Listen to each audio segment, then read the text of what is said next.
The voice of sharing, Durian ASEAN.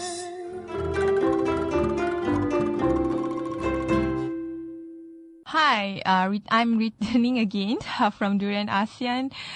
Now we are talking about the issues within the Sarawak's economy with Dr. James Alin, our Sabahan economist here. Hi, Doctor. Hi, good morning. Good morning. Hi. Right now at Durian ASEAN, we would like to discuss further on the Sarawak's economy. I mean, at least a general fundamental understanding of how different Sarawak economy compared to other states in Malaysia. So to start off, what is the basic general information that we need to know about Sarawak's economy? Oh yes. First, if you talk about GDP, Sarawak is now in the top five. Top five. That's an achievement, since independence, since the formation of Malaysia. If you remember last week we talked about Sabah. During pre-independence, Sabah was the richest, right?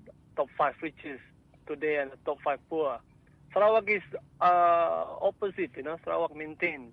And they are just neighbors, right? And Sarawak is the top five instead, and maintaining on the top five list of the GDP. Yes. They are running as fast as the Semenanjung states, In fact, is above Johor, if I'm not mistaken. Yes.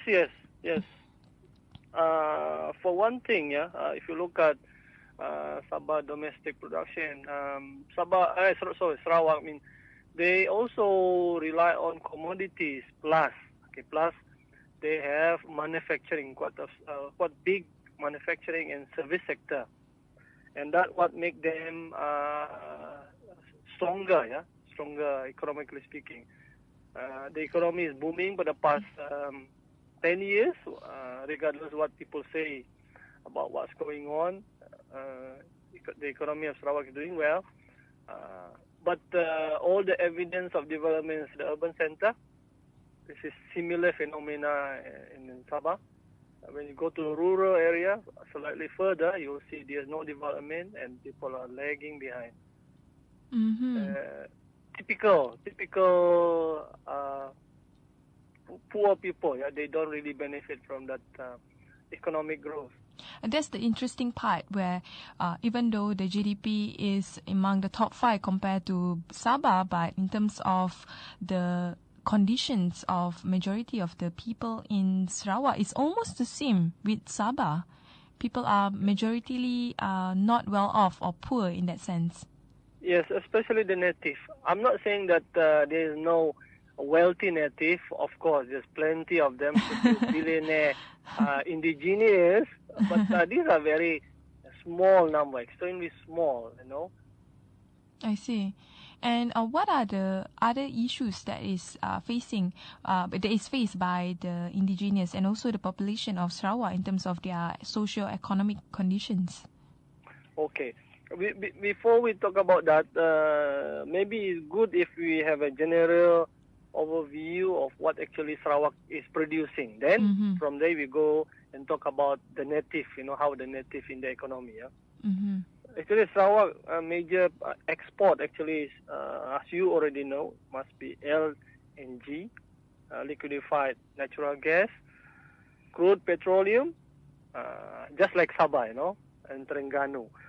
And then, like I said, they have manufacturing, quite a substantial manufacturing, electronics, heavy machineries, automobile parts. If you notice, if you drive a car, any brand, most likely the parts came from Sarawak or Malacca. Oh, really? I didn't notice that. Yes, and they have a substantial timber, like saw logs, sawn timber, plywood, plane, and in this timber industry, they actually still produce hardwood, like Marathi, kapur, kering, ramen. I mean, this sounds alien to you, but I want to say it because this species actually, when we talk about hardwood, it takes 100 years, more than 100 years for these trees to grow. Oh, wow. So Yeah, there's a some of them century, that yeah. means. Yes, yeah. That what it means, by logic, that means they are cutting virgin forest, yeah, Mm-hmm. in a very fast rate, yeah. I mean, unless these are indicator, yeah. If they produce something that replanting, yeah, like pulp and paper, you plant the tree and then you cut, that's okay. Mm-hmm. But they're producing hardwood. Is there any government control on the number of the hardwood that can be cut, or is it something that there's no real regulation on it in actuality? Oh yeah, they do. They are responding to the international market, of course, international. And again, if you look, yeah, who this Sarawak, who are they selling it to? Yeah, you can guess developed country, especially Japan, Korea. These are countries that willing to pay for that old and virgin forest. Yeah. I see. And then below, yeah, equally important, of course, most important today is the palm oil. The palm oil, the controversial crops. Palm oil, and then followed by small size of a coconut. You see, believe it or not, Sarawak is the only state in Malaysia still producing quite a big coconut copra. Copra means they dry this coconut. They turn it into oil and other industrial uses. Copra, is it the kernel, the outer layer of the coconut shell? No, the flesh of the coconut. The flesh of the. Oh yeah, the flesh of the. Okay. Yeah, but you can also use the shell. Coconut is like 1,000-use tree, they call it. Yes, and then they produce cacao, chocolate and paddy, rice and pepper. Pepper. Sarawak is known for pepper. Of course, it is known. Whenever I go there, I buy the pepper candy. Right. You like it, right? Yeah. Very interesting flavor. That's right. It's kind of like unique, right? Something Sarawak, Very Sarawakian. Yes. In history, Johor used to produce more black pepper than Sarawak. Interesting. But why they changed the commodity from black pepper to probably something else? Well, the Johor government, the Johor kingdom think that it's time to go for palm oil. Palm oil is best, they say. I see. Yes, and after that, we have another interesting industry. They have a stone quarry. Stone quarry is for constructions, yeah. So for what? Construction. Stones, Oh, construction. They mine the stones, and they dismantle the mountains and hills. They move the earth. It's quarry, yeah, quarry. And they produce gold. I mean, if you have gold, if you mine gold, you have silver. This is coming as a package. Which area is the most popular area for these miners to go and mine? Near Bau. It's not far from Kuching, near to border of Kalimantan. They are very shallow. Usually you can mine, then you go to the river, you use the tools, and you dig a little bit. You can find some. If you're lucky, you get the big nuggets. And they produce coal. They have quite a big deposit of coal, and they mine silica, silica sands. Let's just talk about coal. In Malaysia, which state is the major producer of coal? And I think we still use coal to generate electricity, if I'm not mistaken. So yes, of course. TNB, Tenaga Nasional, actually they have few coal fire plants in Peninsula. Yeah. Sarawak is one of the biggest producer. They wanted to mine in Sabah, but the environmentalists protested, and they kind of KIV the project. Yeah? I see. No, why I said about these four things? Yeah, these stone quarry, gold, silver, coal, and silica sand. These are very dangerous to environment. Of course. Yeah. And at the same time, this type of mining actually has a very high value added. Means you sell them, they are expensive, yeah. at the expense of environment. And if there is people living in this area where they mine, which is tend to be native people, native, you've been to Sarawak, it can be Iban, Malanao, and Orang Ulu, Bidayu, Penang. Okay, these are where they live, in the rural area. And it's like it's environment destruction, I see. So it's as rare. It's as dangerous and as I would say polluting to the environment as maybe mining rare earth, like the Lina's initiative to mine the rare earth as part of their business. Oh yes. This is, for example, when you produce gold. In order for you to make the gold pure, you separate the other elements and you get the silver. You need to use a very toxic substance called mercury. Mm-hmm. This mercury will go to the underground water reservoir, and people will use this water, right? Yeah.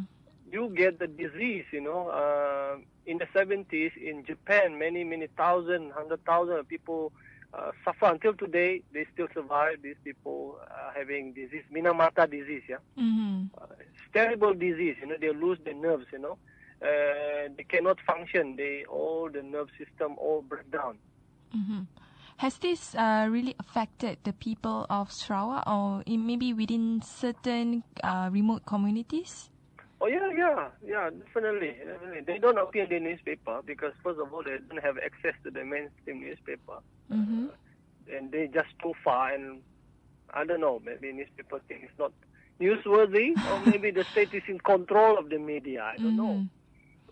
I see. Not even the alternative news actually report the health problems that are faced by the natives of Sarawak when it comes to the development issues there. Yeah. Some good online news portal and Sarawak, the Voice of Sarawak, or something like that operating outside of Sarawak. Mm-hmm. They become the enemy of the state, they say. Yes. So these are the main production or export for Sarawak. What are other exports and production? And then of course, Sarawak compared to Sabah, they receive more foreign direct investment. Mm-hmm. Foreign direct investment, of course, like I said, Japan, Korea, and China, and other European countries, they open factories, quite big, yeah. Because of that, you have the service sector also. For example, tourism is a service sector, quite important in Sarawak. Mm-hmm. And electronics, yeah. So that means they provide jobs, yeah. So Sarawak unemployment rate is smaller than Sabah. Last time we talked about Sabah unemployment, right? Mm-hmm. Most of these high-skill jobs or jobs that provide better employment for the locals are situated in which area? Mostly in the urban area. You've been to Kuching. Yeah, Kuching is quite a big city. They divided into two. Yeah, very organized. Well planned. There's a jam in Kuching, but it's not as bad as Kota Kinabalu. And not as bad as Kuala Lumpur, I bet. Oh, sure. What about in Miri? And Miri is growing. Mm-hmm. Miri is growing, of course, because of that petroleum industry. There's an oil and gas producing plant there, if I'm not mistaken, as well. Yes, just like Kerteh. So that's why last time we talked about Terengganu become third richest, right, today. Now you know why, because Terengganu invest in not only they produce, they rig the oil from the earth, but they process them into something much more valuable. Yeah? Mm-hmm. So that's what Sarawak is having. And in terms of labor force, Sarawak now they have about 2.5 million people, I think. Slightly less than Sabah. Sabah is about 3.3 million people. And but there's similarity in terms of workforce as Sarawak. Sarawak workforce, it is less than half of the Sarawakian are in the working. 6% of them, they're having college and university degree. Only 6%. Only 6%. Yes. And how much? How many is the population of Sarawak? About 2.3 million people. But people, these 5 or 6% actually is among people who are working. We don't count people who are not working. Oh, okay. And this 6% having a college and university education is the same. People who never go to school at all, no education at all, they're illiterate. They're also 6% of Sarawak workforce. So major. That's striking, yeah. Yeah, it's striking. So, is there any problems when it comes to unemployment? Maybe in particular, youth unemployment. Not so much, yeah. For one thing, yeah, Sarawak. What unique about Sarawak is they do not have a problem of illegal immigrants like Sabah, and that what make a lot of difference, yeah. First, of course, the GDP per capita, the income of the state divided by everyone living in Sarawak is, of course, higher, much higher than Sabah. Sabah about 12,000. Sarawak is about 16,000 now. Not bad, not bad. But that doesn't mean every Sarawakian is well off and having 16,000 per capita. Doesn't mean that, yeah. Yeah. So it shows that Sarawak's economy is doing really well. But how much of this economy GDP really benefit the natives, especially those living in remote areas? Benefit not necessarily in terms of employment or income or benefit sense, but more on the social policy and also maybe other socio-economic benefits that people from the native would benefit, especially those living in very, very remote areas where access to the nearest urban or town would be miles and miles away. That's right. If you look, in terms of density, of course, rural area less dense and urban more, for obvious reason. That when you have less density in the rural, by logic, it will be less public infrastructure for them. In fact, most of them are not accessible at all by road because of geographical barriers, because rivers, riverines, some are not accessible at all. So they have no roads, they only use boats. I see. So that actually adds to that hardship, yeah. But on the top of that, yeah, people who live in the remote area, they've been there for generations. They survive. They have a survival skills, they say. They have their own survival strategy, provided they have the land with them, yeah. But this would only create inequality because the urban area would definitely benefit from these commodity exchanges of goods and services. But when it comes to the natives, what kind of economic exchanges that they would benefit other than, having their own self-determination of their own local community? Yeah. It's true. They not only they have no basic infrastructure, that includes roads and medicine, schools, and etc. Yeah. And one thing,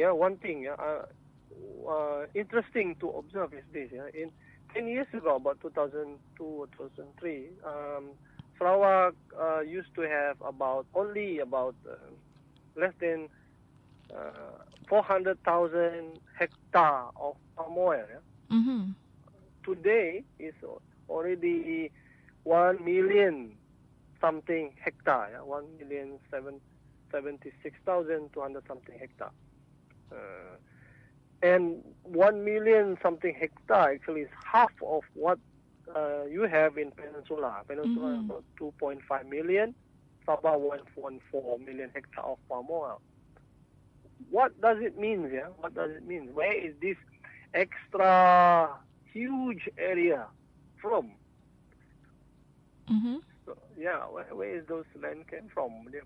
First of all, you need to know who is owning them. Yeah, who is owning them?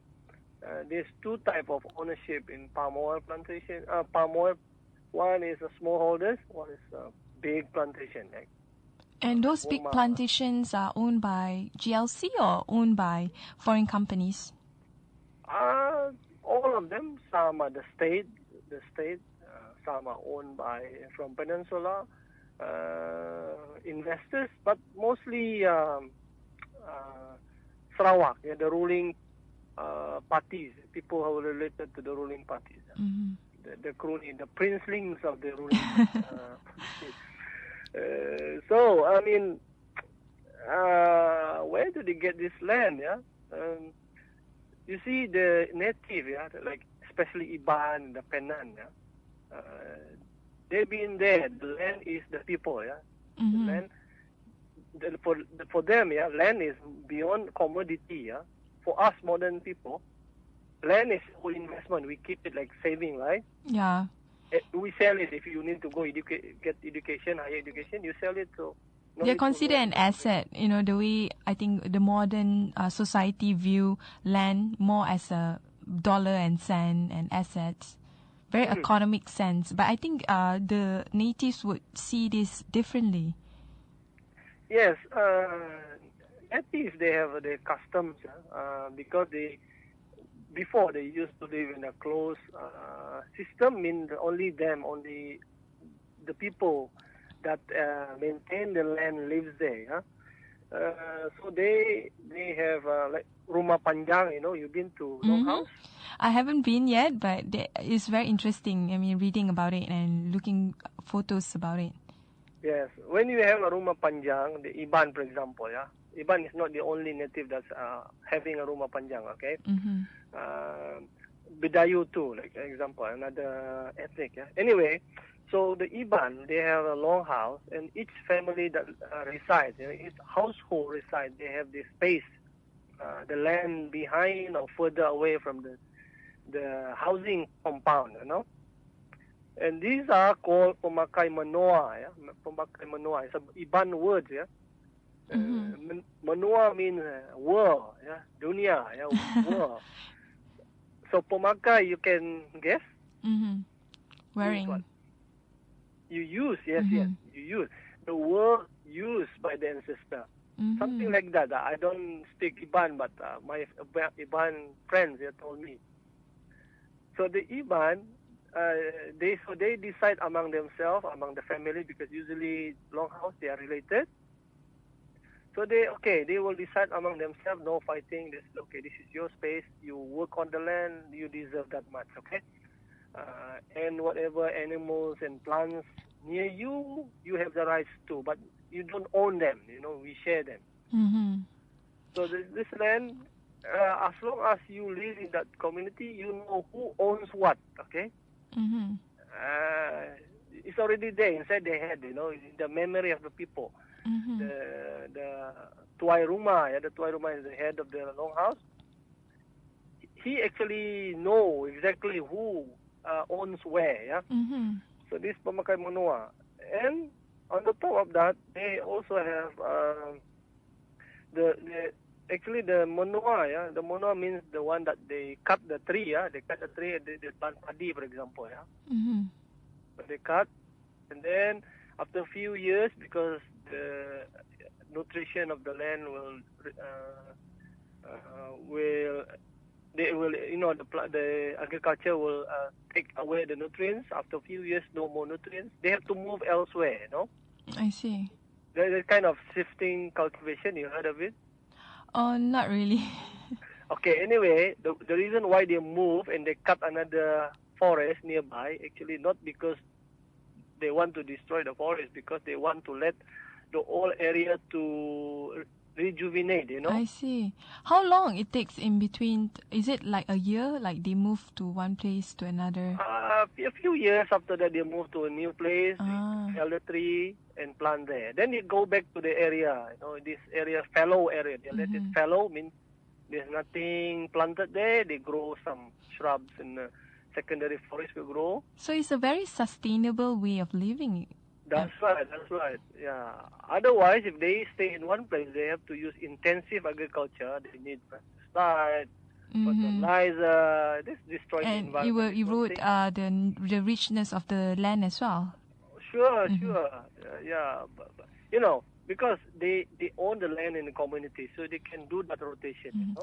But the interesting part is, I mean, they remember these lands are belonging to them or members of their communities. But what about their relationship with the government? I mean, the idea is this land is being written or maybe unwritten ownership of the community, or the government view that any land that has no private ownership in black and white is owned by the government. What is the view in actuality? You are very quick learner. Okay, you anticipate. Yes. I'm moving towards that. Okay, other than the menua, they have another concept called galau. Galau. It's also Iban words. Yeah, the galau means this area of a forest. They will not cut at all. They keep for the community because you need a forest to have water, to go hunting. I know because your ancestor buried there, maybe ancestor plant fruits in the forest. So you cannot cut all. They know already this sustainable stuff.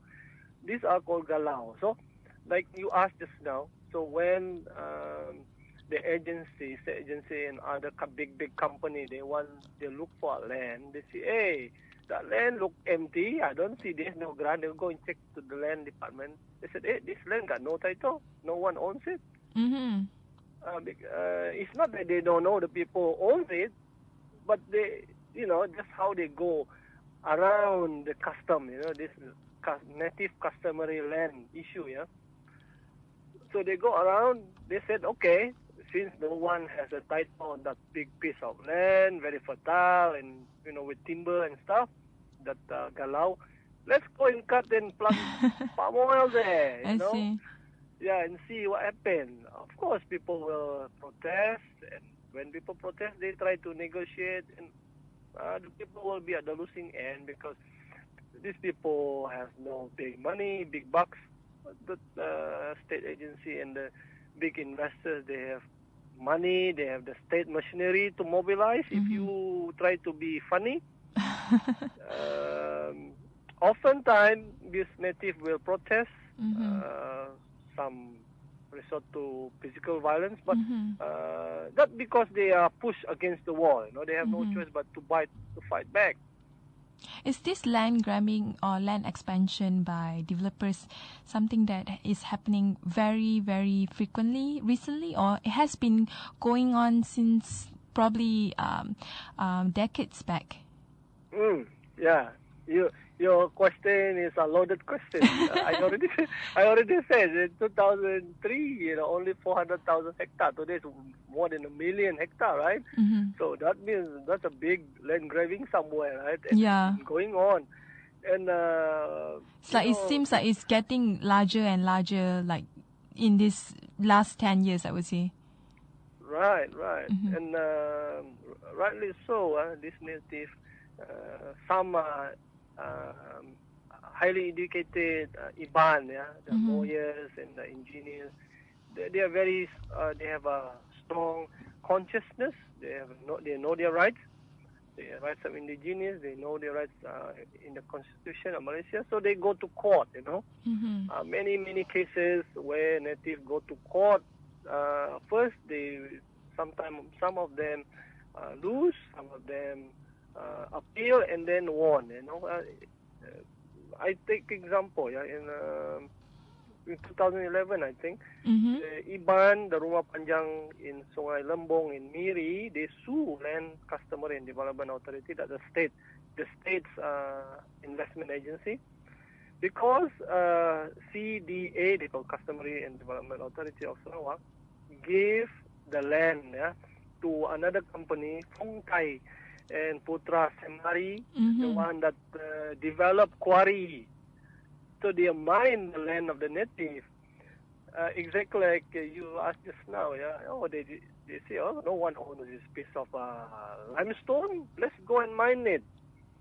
So the Iban, they went, they appealed and they won the case. And it was a landmark case where the High Court of Sabah and Sarawak recognized, reinstated the indigenous people rights to use the native customary land system, yeah, because in the judgment, the judges think that the rights of the native, the Iban, the one that went to court, actually is pre-existing. It means that they've been there for long before Sabah and Sarawak existed, or Malaysia existed. So they maintain their land since then, since time immemorial, they say. So they won the case. And then very recent, there's another case of Rumah Panjang in Samarahan. Yeah? Samarahan is not so far from Kuching. I see. Yes, and they won the case too, and then actually two cases for Kota Samarahan near Sarian, yeah. So the judges think that the land, because the state granted a title to a company, yeah. So the judges held that the land title granting to that the company was unlawful, improper, unconstitutional, therefore null and void. So they say. So the Iban and the rest of the native, they are fighting different way, yeah. No longer using guns, and you see that a long time ago, right? When the Penan fighting the timber company, they use guns and like traditional way of like hunting, to use barricades or something like that, right? Yeah. Now they're very sophisticated. They go to court. But they also have been winning quite a number of court cases. I mean, it shows that, I guess, justice is on their side. Oh, yes, but they also lose. Some cases they lose. But, this is tugs of war between state and the indigenous people. The indigenous people, their voice is no longer muffled by the state machinery, the mighty of the state. They fight, and people inside and outside Sarawak are supporting them. But how is this compared to Kalimantan, which has the same kind of situation as well? Well, of course, if you notice, let's say again back to that palm oil sector, yeah. And the environmentalists, before I talked about Kalimantan, this is related, the environmentalists, the NGO, international big NGO, they said that Sarawak the state government of Sarawak is allowing the opening of virgin forest, a cut of peat swamp, and mangrove planting palm oil, without control, they say. So they even threaten to boycott, not buying crude palm oil from Sarawak. For example, big company like Wilma, it's one of the world's biggest company. They threaten not to buy from Sarawak. And MPOB, Malaysia Palm Oil Board, they decided not to sell seedlings, to the. Really? Yes. Then of course, plus that issue, environment issue, because they say palm oil is, cause the cutting of the forest, the burning, the open burning, things like that. And they, because of that, plus the labor costs become higher and higher, because it's difficult. As you expand very fast, you need a labor force, because part of palm oil actually is labor intensive. You need human beings to work in the plantation. So what happened, the big company, they decided they moved to Kalimantan. Natural. Yeah, it's just a neighbor, Yeah, because they can see Kalimantan has the land and they have the labor, they say, because most of the labor that work in palm oil is from Indonesia. Yeah. Mm-hmm.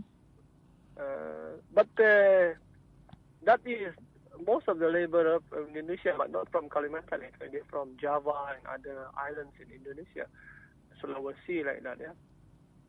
So this big company, they moved to Kalimantan. Another reason why they move very fast moving, okay, Malaysian company are actually occupying many space in Sumatra and also Kalimantan. Interesting. Haze problem, yeah, remember? Yeah, I heard it's a majority companies owned by Malaysia and Singapore. Yes. Mm-hmm.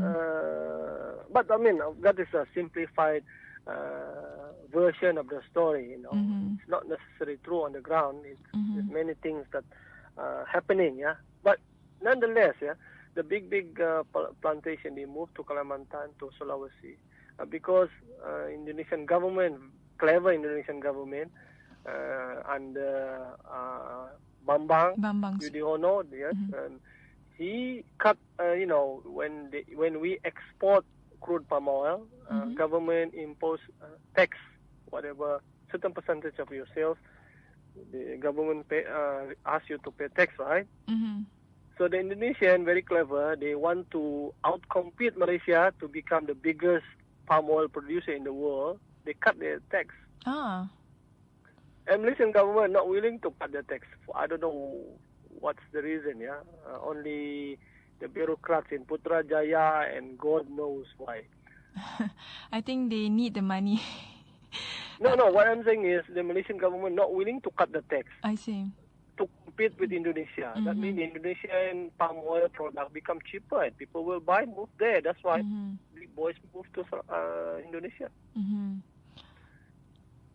So, Mm-hmm. again, the same story, palm oil need area. When you move, regardless where you move Kalimantan, you move Sumatra, where do you get the space, the land? Mm-hmm. So now it's a huge problem in Kalimantan and also Sumatra. It seems like in Indonesia. I mean, Well, not exactly like that. For example, in Kalimantan Barat, where most of this palm oil goes to, in Kalimantan Selatan and Timur, the local government, they actually welcome this investment because it gives jobs to people. It brings development. You like it or not, palm oil, for all evil intended purposes, bring those things. Mm-hmm. They bring roads. Mm-hmm. Government tax them, and then that tax can be used to build roads. Mm-hmm. That's what Kalimantan doesn't have. Mm-hmm. That's true. Even Sabah Sarawak, the kind of access infrastructure and transportation is still quite at the back compared to major cities in Peninsula as well. So I guess in some ways it can. If the government can use this money out of the tax and all that to build more roads, more infrastructure to connect the local communities to the urban communities, I think it would be benefiting to the communities as well. But what do you think about it? Yeah. I mean, not all what the Sarawak state government implementing is not good to the people. Some land development, some big scheme land development by SALCRA, Sarawak Land Development Agency. They are benefiting to the local people because they give the land title to them eventually. So they help them to start the small palm oil within a big plantation.